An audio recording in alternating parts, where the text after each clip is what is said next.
Hey guys, I'm Katie, And I'm Ryan. and you're listening to The List, where we're watching IMDb's top 100 greatest movies of all time, and we're letting you know which ones are bucket list movies and which ones are chuck it list movies. This week, we're talking about the 1931 classic City Lights, written, starred in, and music composed by Charlie Chaplin. And directed by. I feel like there's a better way for me to word that, but I did my best. And also, I'm funny and super nice. I feel like you can't be funny and super nice and word things perfectly on the first try every time. It's true. It would be way overkill and pretty much would make everyone feel really bad about themselves. You have to have some flaws, Ryan. Mm-hmm. We're glad you guys are with us this week. We've noticed that we have quite a few new listeners. We get an update every week from Buzzsprout, which hosts our podcast. And it looks like quite a few people have started listening and have started all the way back over at Yankee Doodle Dandy, which feels like a lifetime ago. So first, I want to say welcome to all of our new listeners. We're really glad you're here. If you have listened in bulk and have gotten to this podcast, hi and welcome. And please feel free to leave us any feedback that you have in the comment section. There's also a new text feature that Buzzsprout offers where you can send us over a quick text. And I've never done this at the beginning of the podcast before, but let's do this mullet style, business in the front and party in the back. And I'm going to say, if you would please rate our podcast wherever you're listening. That is so helpful for us. It helps new people find the podcast as they've been doing over the past couple of weeks. And also just as a boost to my self-confidence. That's which not is how your self-confidence should work. Beneficial to everyone. Your self-confidence isn't Based on what other people think about you. No, it shouldn't be anyway. It amazes me every day that you're not on some kind of antidepressant and yet you still act like that. Naturally, you just wake up and you're like, I create my own self-worth. Amazing. Well, we've started this new format for the summer where we're only publishing once every 2 weeks, and we have missed you guys. And I did want to say we made a little oopsie daisy, as we're going to call every mistake in the podcast now. Here's the sound bite for that. Yeah, I'm going to play the sound bite. I had it made. I had a sound bite made. So here's the first time using it. Whoopsie daisy. Wow, that was crazy. That's really good.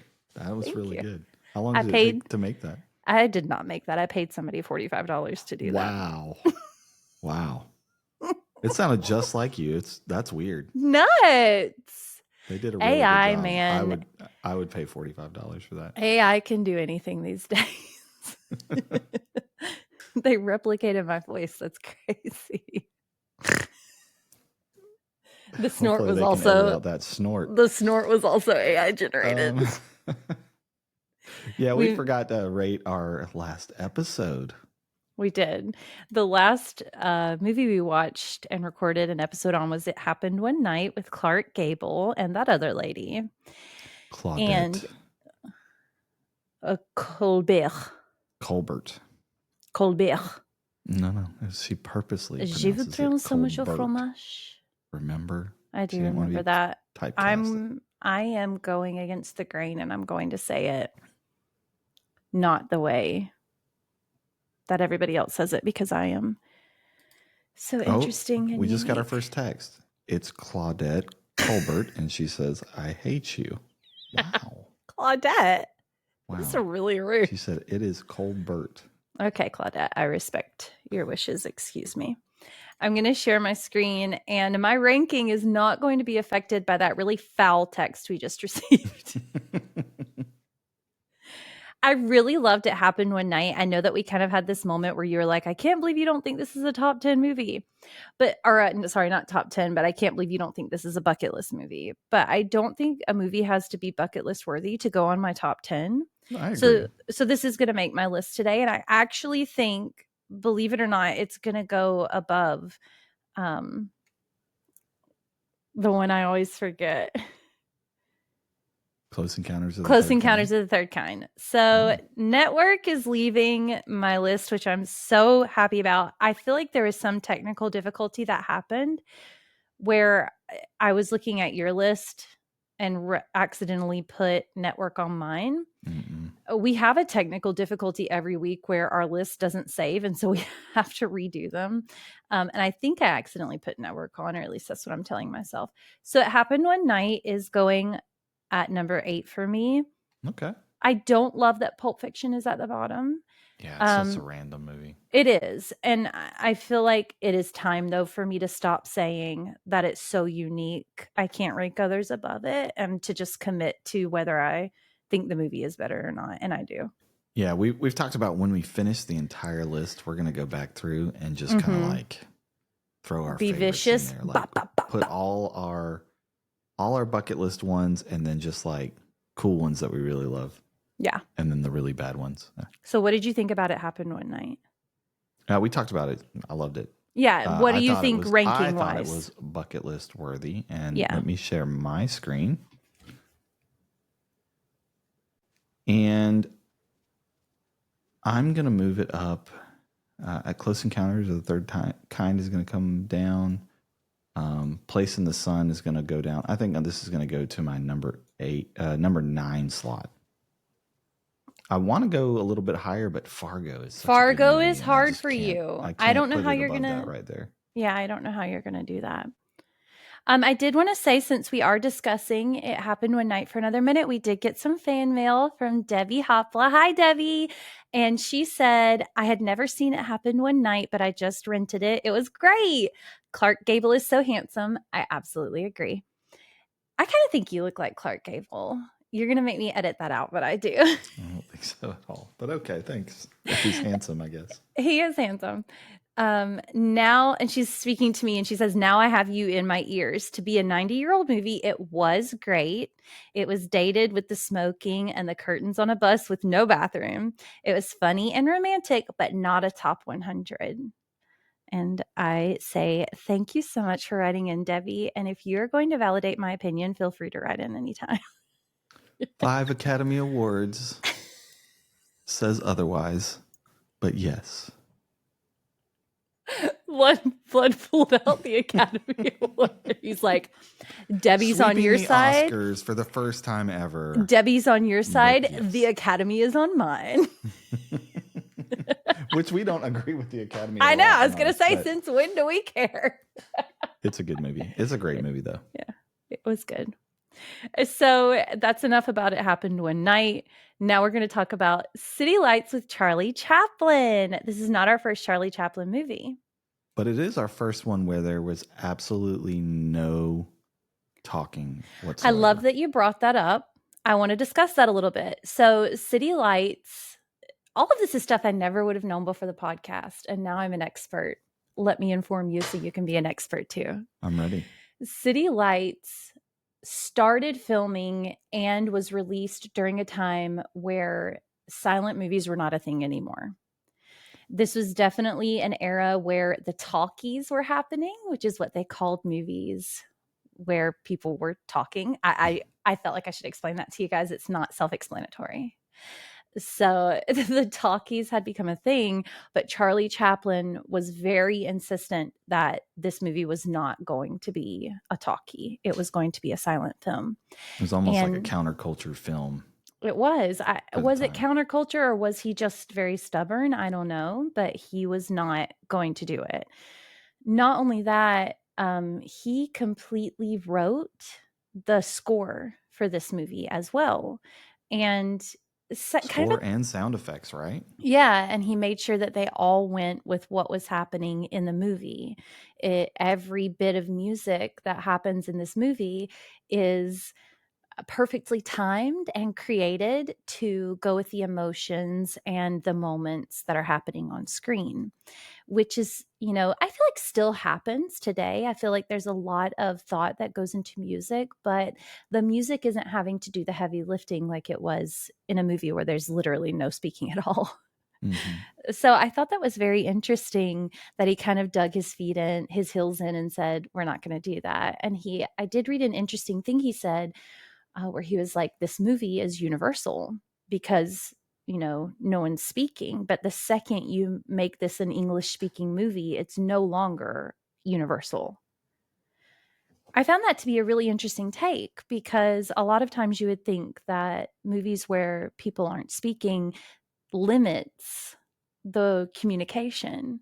But when you look at it from his point of view, actually bringing in any kind of language is limiting the people who can watch and enjoy it.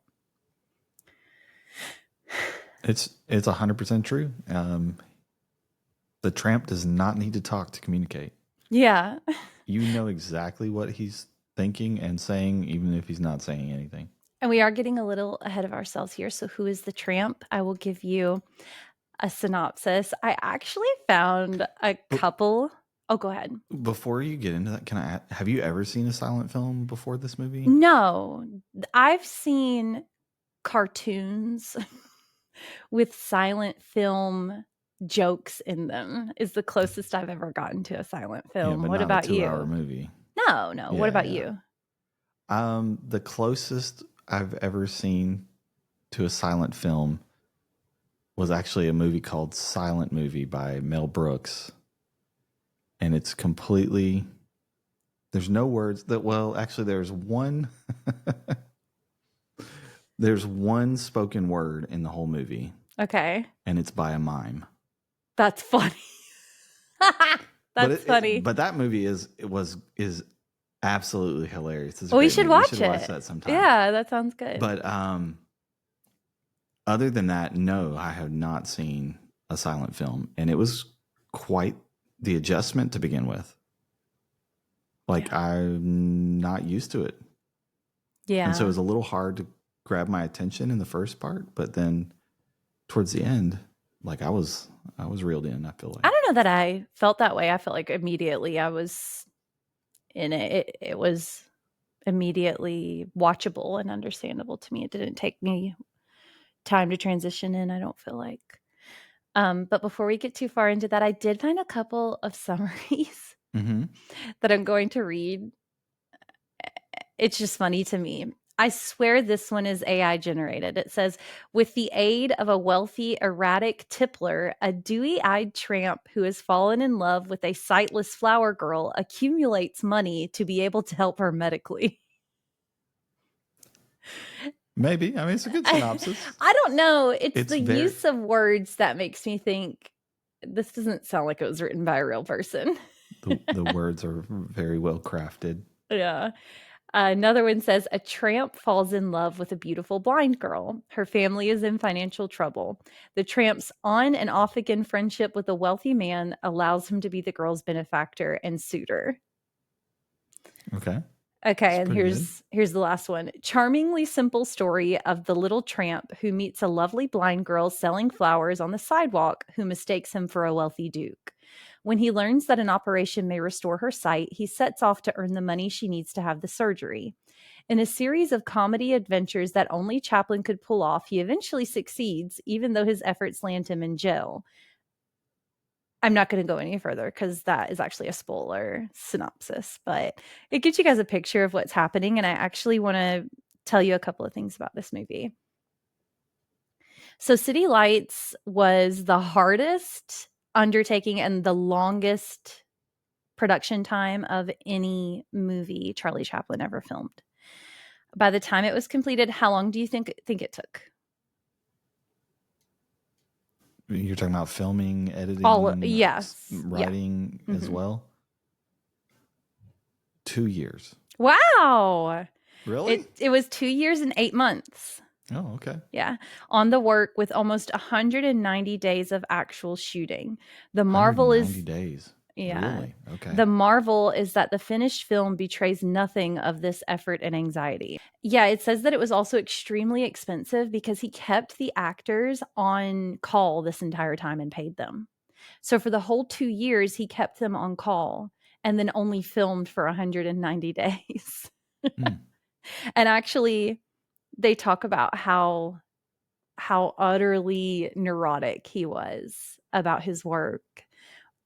There's a scene where boys are spitting balls of paper at Spitballs. him, Uh-huh. and one of the boys says that it was so strange to film with him because he would play every part like 50 times in front of everyone, almost as if he wished he could have just acted the entire movie himself. Mm-hmm. So he would take the ball, spit it, then run over and act like he got hit, and then run back over and laugh like he was supposed to be the little boy. And they would all be sitting there watching him for like an hour and a half.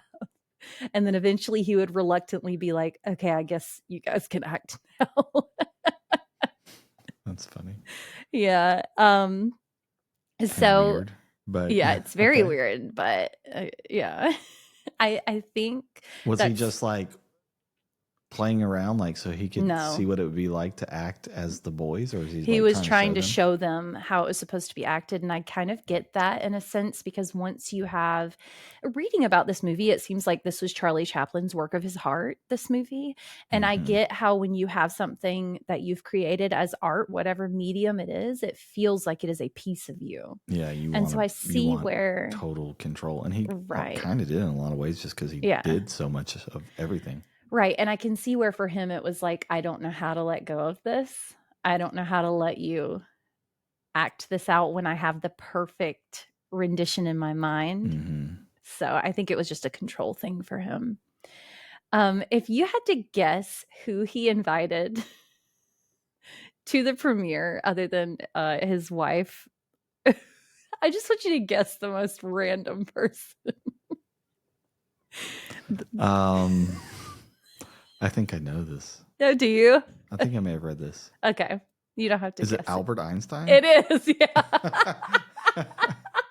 That's so So funny. Charlie Chaplin invited Albert Einstein to join him at the Los Angeles Did he premiere of go? this movie. He did. And when the house lights came up, Charlie Chaplin was like super surprised to see Albert Einstein crying. And he Mm. was quoted as saying in his autobiography, Charlie Chaplin says, I didn't realize he was such an emotional man. I mean, you don't think of him like that, right? Yeah. Yeah. I just think those are two people I never would have imagined together at all, I don't Yeah. think. Yeah. Yeah. Like, it was such a shock to me. I will say there's something about his movies. Just, I know I'm jumping ahead a little bit, but there's It's something okay. about his movies. Like we saw it in The Dictator when we watched that one.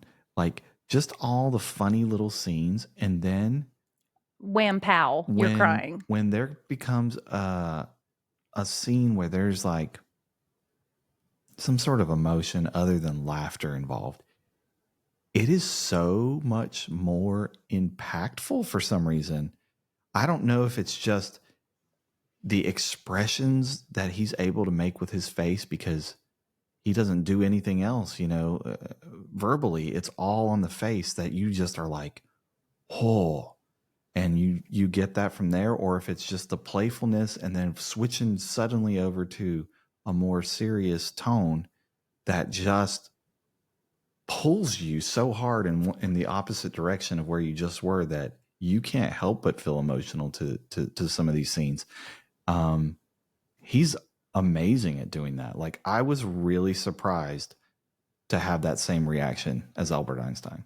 So, one of the scenes, the one where he buys a flower from the girl, they shot that 342 times because he couldn't find a way to show that she thought he was wealthy. It 340 takes. That's what again, we're this information is not from Charlie Chaplin himself, mainly because he's dead, but it's from the internet, and who knows what on the internet is true, but I That's did read this insane. on the internet. That must have taken all day just to set up that one shot, Yeah, if not multiple days. right, and he's, like, notorious for this from what I'm reading. The woman who starred against opposite of him, not against him, was Virginia Chirrell.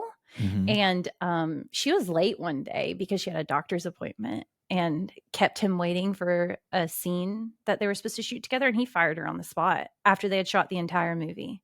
There was just the final couple of scenes to shoot. And he got a girl from another movie to come in and shoot the final scenes, and then In City Lights? in City Lights, The main actress? there's like 8 minutes of another actress coming in and shooting the final scenes. But he calmed down enough after doing all that to ask her to come back, and she came back for a lot more money. So Wow. Okay. yeah. I didn't spot a different person. It must have just She been wasn't like in the the back of her film. head or She something. wasn't in the film. So they ended up they didn't use editing it. those out and putting her back in. Yeah, Wow. so he just like was hot-headed about it and said, "Go." Wow. Yeah. And on that note, I will say my final fact is that everyone in this movie has been dead since 2007. Wow, that's depressing. It is, isn't it? Thanks. You're welcome. Thanks for that You're so bit of welcome. drudgery that you just threw in there in this comedy film. So this movie received no Academy Award nominations. 0. It was completely snubbed at the Academy Awards, which is so interesting because it has been routinely named as one of the greatest movies ever. On Sight and Sound's list, it's number 7. It's highly regarded now. And a lot of people say that this is his Best best work. film as well. Stanley Kubrick, I don't know how to say his name, Mhm. says it's one of his favorite movies of all time. People universally love this movie, and so it's so interesting that it was completely snubbed, but it received no Oscar nominations and therefore received no Oscar wins. So now let's dive into City Lights, and you tell me what you thought about the story. Like I said before, it took me a few minutes. It took me a little while, more than a few minutes, to kind of, I guess, gain the stamina of just looking and observing the scene rather than listening and using multiple senses to decipher what was going on in the scene. So that took a little bit of adjustment, but once I finally did, it was a pretty funny story. It's a touching story as well. Yeah. Because there's this bit that goes back and forth throughout the scene, is where Charlie Chaplin, his character, the little tramp, meets a millionaire who only recognizes him and claims him as his friend when he is absolutely hammered drunk. And they're like best friends. They go out and party. They do all sorts of stuff together. And then when he sobers up, he's like, "Get out of here. I don't know who you are. Get away from me," basically. Yeah. And it kind of goes back and forth through that the entire time. And then you have this blind woman who has no idea who he is, but absolutely adores him. And it's kind of touching that everybody in society, you know, that you see the little boys and the police officers and even some of his employers later on in the film who really snub him and ostracize him in a lot of ways. And then you have this blind woman who doesn't know anything about what he looks like, just knows that he's a kind soul, basically, and appreciates him for that. And I don't know, should I spoil here? Basically, the end scene, spoiler. Fast forward 15 seconds if you don't want to hear it. Get the money that this woman needs to have her sight restored. But he in the process is thrown into prison by a series of unfortunate events. I'll let you sort that out if you watch the movie. And there's this scene at the end where she's working in a flower shop and she can see. And every time she hears a door slam, she thinks it may be her unknown benefactor, her unseen benefactor. And there's a scene finally where he is gotten out of prison and he actually sees her through the window. And she's just like, "Hey, sir, would you like a flower?" And then she finally touches him and she recognizes him. And then there's this just super emotional moment where she is like, "It's you," and he's like, "Mm-hmm." And I love the story just because all those really funny moments where building up to just help this woman who knows nothing about him, even though all of society has rejected him, and she almost rejects him to begin with too, and then touches him and realizes who he is, and just can't thank him enough. Yeah. Basically, she's the only one who really appreciated him, and And you so I you think got there's all some of that social with no commentary there. dialogue, by the way. Yes, Yeah. yeah. Um, it's a good story. I liked it, especially once I was able to really, refocus how to watch a silent film. And I'm going to score it 7.5. Okay. I'm surprised the score's that low for you. That's really surprising to me. I loved the story. I thought it was so adorable. I loved that he got the money that could have changed his life and consistently took it to her, even though it literally would have changed his life. He could have spent it on himself at any time. Yeah, there was a part where he got way too much money, and he's Yeah. like, "I'm gonna keep a little for myself." And then he Yeah. sees her, and he's just like, "No, No, I'm here." not going to do it. It literally was life changing for him.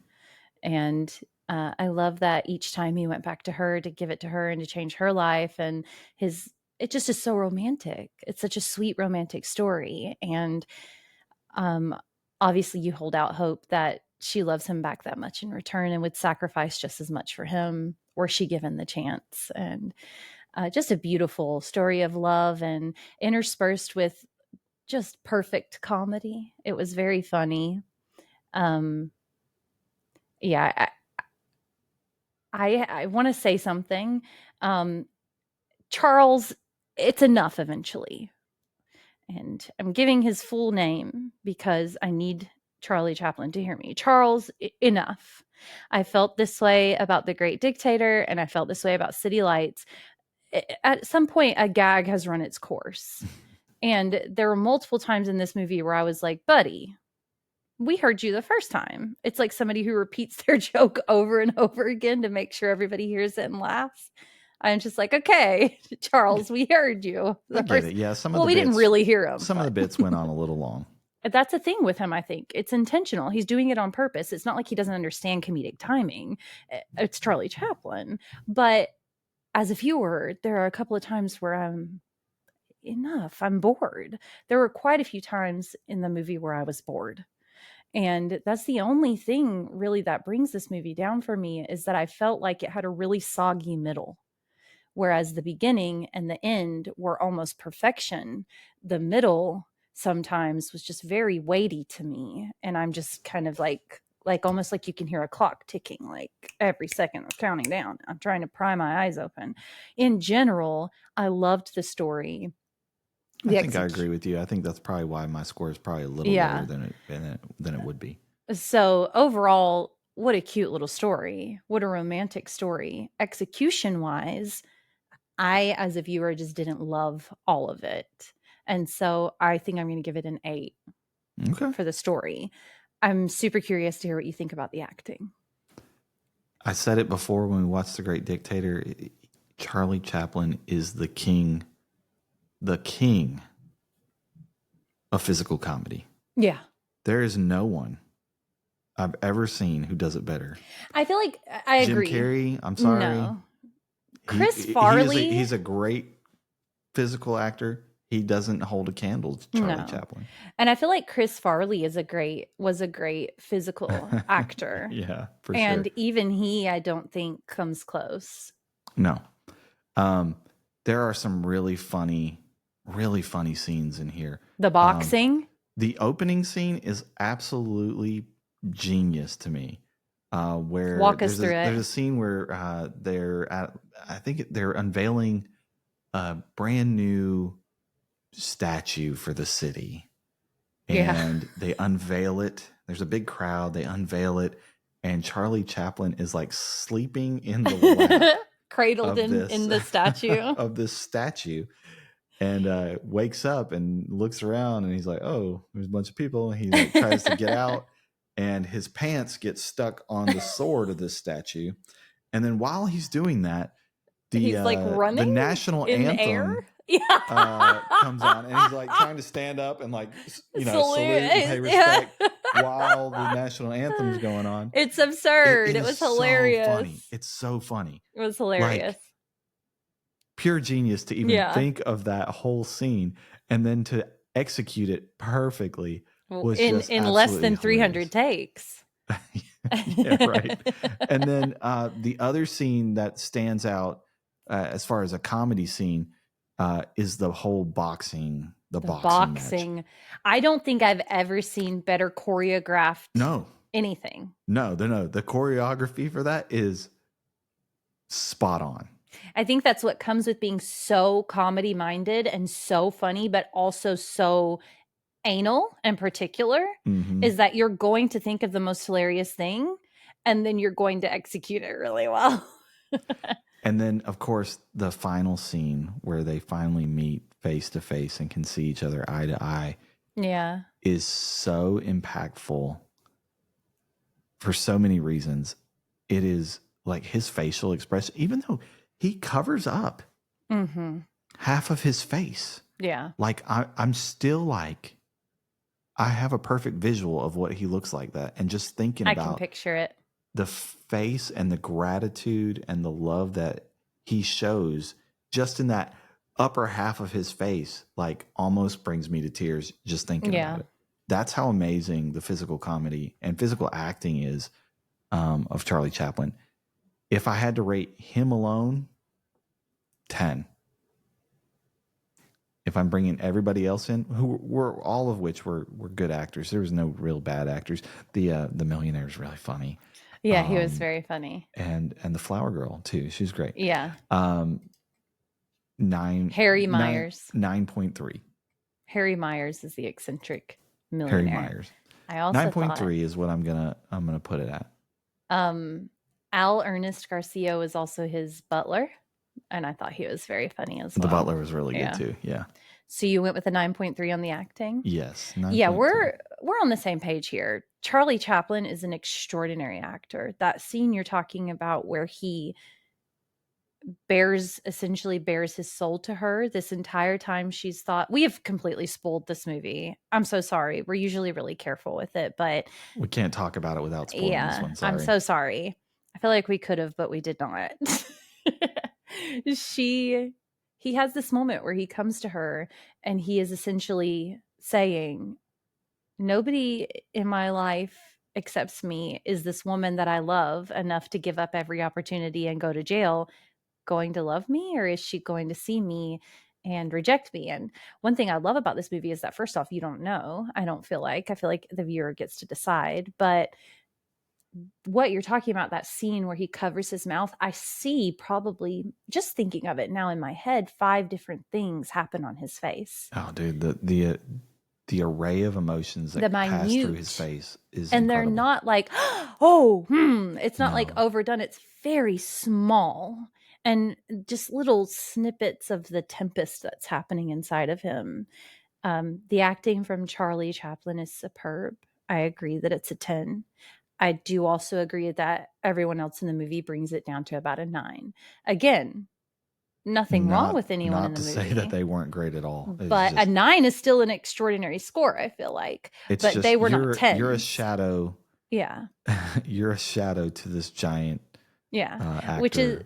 Which is now I understand why he wanted to act every part. Yeah. I can't blame him for that. I thought the acting was incredible. And he really makes you feel something. Is he doing it with the writing or the acting or both? I don't know. Also, he's so unattractive in so many of his movies. He was so handsome. Have you ever seen Charlie Chaplin out of his makeup and outfit? Yeah, I've seen pictures. He does not look like the tramp. No, he's a very handsome man. I was kind of shook, to be honest. Let's talk about the cinematography. Cinematography's good. I thought it was good. This is almost 100-year-old film. the lighting is great. The way they just have to set up some of the scenes in order to get the comedic elements um, is really great. Um, I can't really think of any faults that I would would chalk up to it. Um, I think it's great. I'm gonna go with I don't know 8.5, 8.5. Okay. I feel like in a silent movie, the music and the camera work along with the acting is obviously going to do the really heavy lifting, and I can think back on this movie and see where the cinematography did do a lot of heavy lifting, but like Charlie Chaplin's acting was understated yet impactful, I feel like the cinematography was as well. The lighting, I mean, obviously it's in black and white and you're saying a lot with where the lighting is cast, and there were quite a few times where the lighting told us what the mood of the scene was, Mm-hmm. and I found that really interesting and, emotionally manipulative in a good way. Um, but you would just see a very well lit and open scene during a happy moment, and then during the moments where, like, there's robbers in the house or whatever and there's danger, the lighting changes and the shadows are cast in different spots, and I feel like we often talk about the music and the score with the cinematography, and this was obviously impeccable. It was tailor-made for this movie by the director. Could there have been better music or circumstances? I don't think so. So I thought the movie was, I mean, the music was also um, superb. So I'm going to give it a 9 for the cinematography. Charlie Chaplin, I read a quote where he said that comedy happens in, I'm going to butcher the quote, but he says comedy happens in wide shot and drama or tragedy happens in close up. I'm saying it wrong, Okay. but that's what he says. And I did see that in this movie where there were two close up scenes.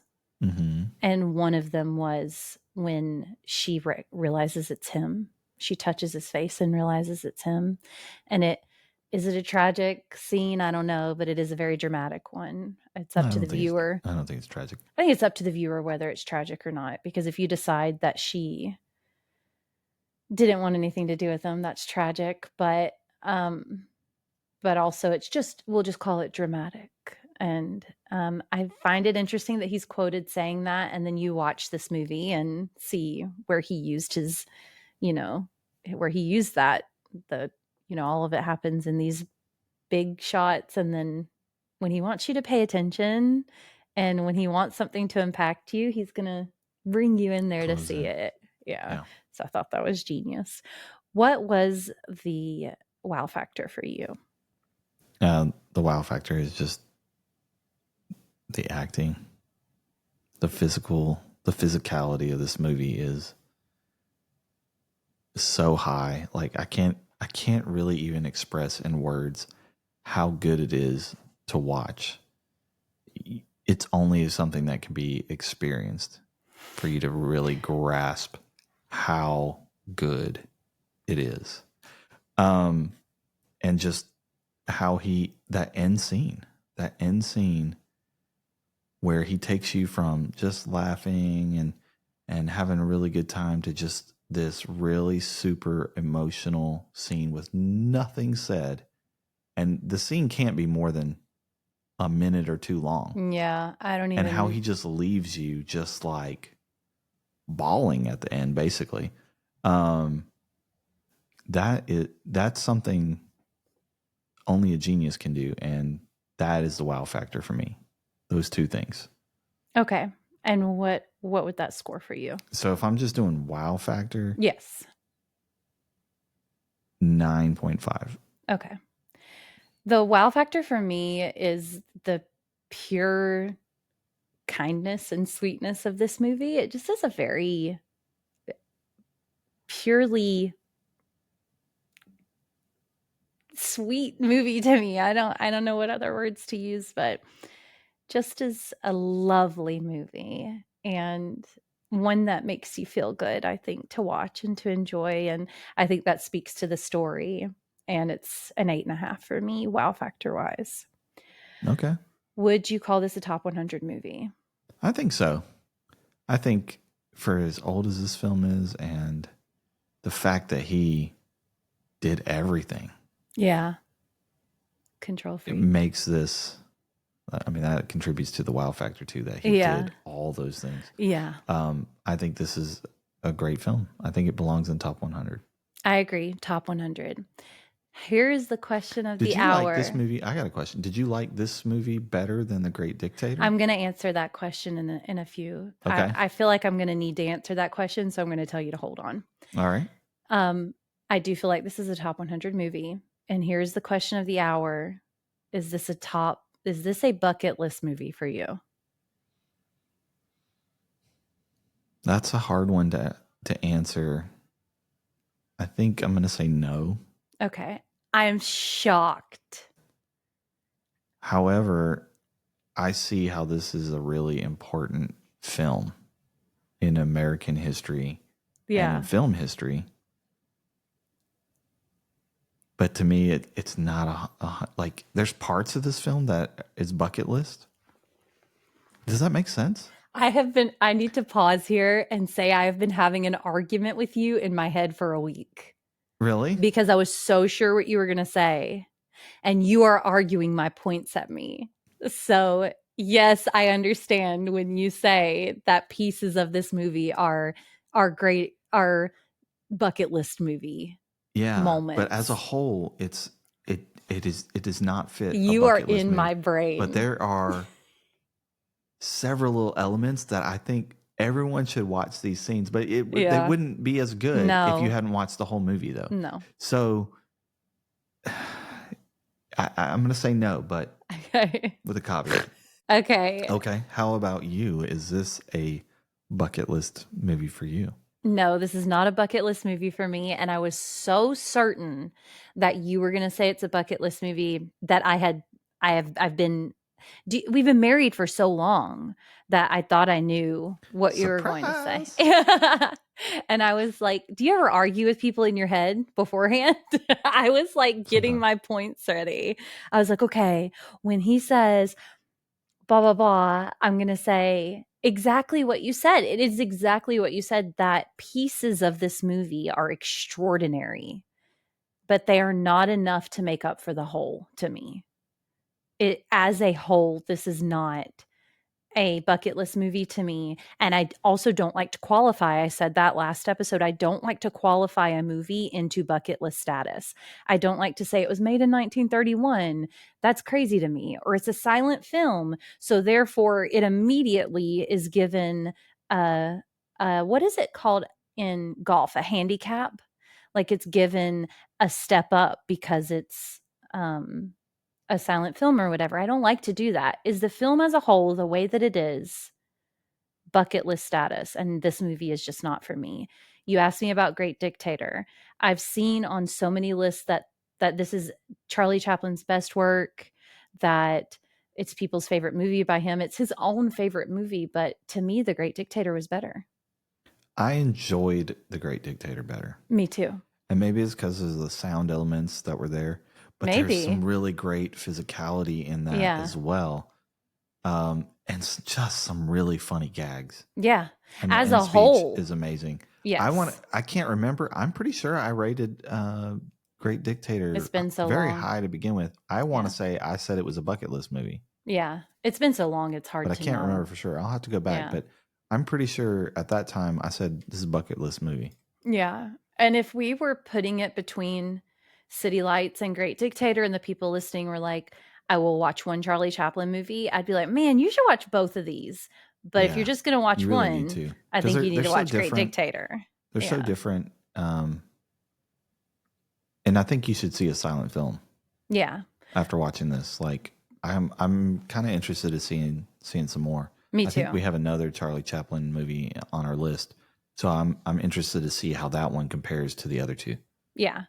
So that's interesting that we both said no. I was really sure you were going to say yes today, that it was a top 10. So I'm kind of relieved. I thought you were going to rank everything much lower than you did. Really? No, I Hmm. thoroughly enjoyed this movie. Good. It was boring. It was really boring at parts. There are parts that I would have been glad to fast forward.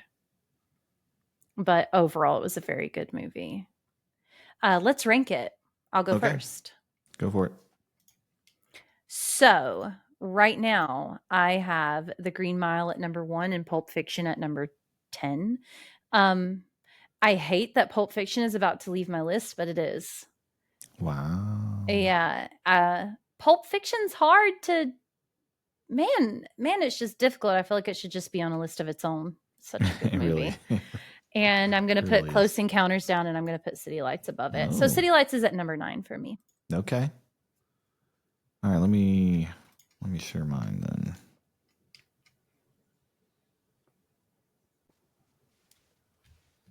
So I think A Place in the Sun's going to come off mine. I think City Lights is going to go 10. Yeah. I just enjoyed It Happened One Night more than this movie. But still great movie. It's going to be on the top 10 for right now. Yeah. For right now. What I found interesting the past couple of weeks is that our top 5 are not budging. We're basically replacing the bottom 3 They're every going to be few weeks. hard. They're Yeah. going to be hard. I mean, we're getting into some really good movies, so Mhm. they're going to be hard though. Yeah, I agree. Well, we've already spoiled the movie, so I won't do a spoiler alert, but I do want to know if you think she stayed with him. If she stayed with him, Yeah. If she I don't know if she stayed with him. Okay. However, I do think she was extremely like beyond thankful for him and will love him and cherish him for what he has done for her forever. Like I don't think they got married or like started dating or anything like that, but I think she owes him an eternal bit of gratitude, and I think they established that in the film. You think they I established didn't I that didn't think it was left to interpretation whether or not you she was didn't? thankful or not. Well, no, I knew she was thankful. But do you think Charlie Chaplin loved her romantically? Yeah. Yeah, and No, so I think that. so I guess Did she to love him back? I yeah. don't know.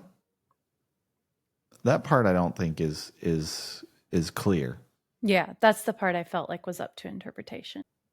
To But me, does a part of her love him for what he did for her? Yes.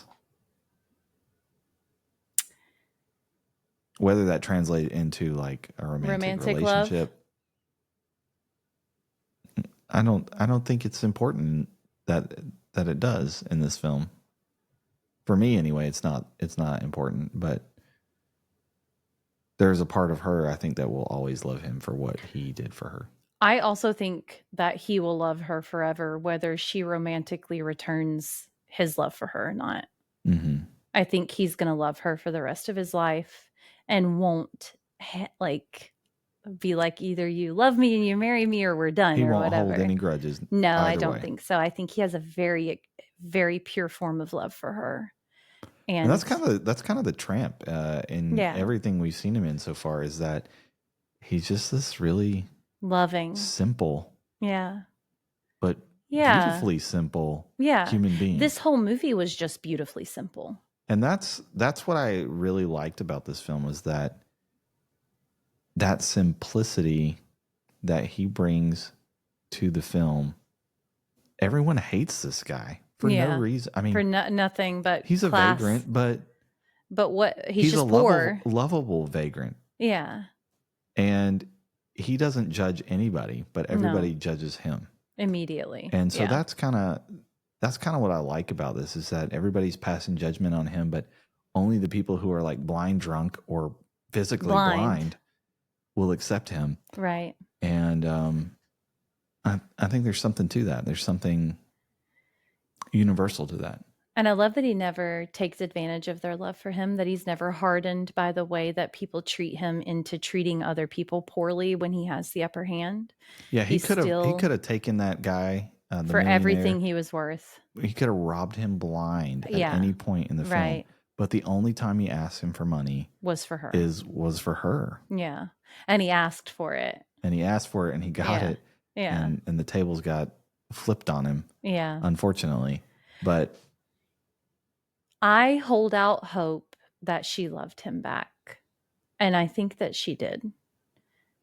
And I think you're right that it's okay either way, that either way they're going to be bonded for life, whether they're romantically bonded or bonded in friendship or whatever it is, they'll be bonded forever. mhm. I hope that she loved him back romantically. Can I tell you how I thought this movie was going to end? How? So I didn't consider the concept that she was going to get her sight back You never thought she'd see? until I saw that little clip in the paper where they were like, new cure for blindness. I didn't think that was going to happen.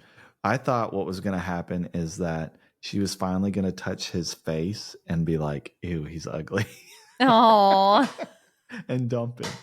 I thought that's how this movie was going to kind of end. Yeah. So you thought it would be like a funny, sad ending. Yeah. But That's what I thought. it was instead extraordinarily touching.